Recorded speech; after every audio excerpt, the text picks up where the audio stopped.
Derrick Harmon is a disruptor and could be an absolute force on the Bills' defensive line.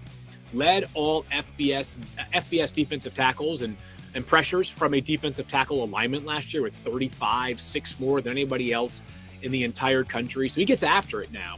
The Oregon defensive tackle didn't have quite as many sacks as some of the other first-round prospects. But don't let that fool you. Sack production is one stat that we all love, but I just think general sort of chaos causing is perhaps just as important at that defensive tackle spot, because you can force quarterbacks off their spot. You can get them trying to break the pocket. So he makes his presence felt, and he reminds some draft analysts of a player Bills brass are all too familiar with.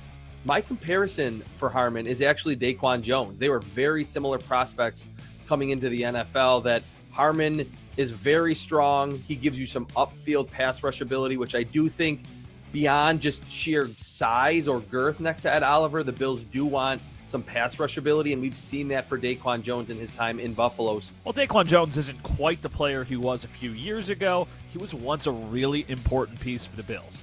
As for Harmon, he's expected to be a first-round pick. He is certainly one that feels more likely to be available either at 30 or closer to the Bills in the late 20s. That I think would be a very seamless transition to go from the older player in Daquan Jones to a 23-year-old in Derrick Harmon from Oregon.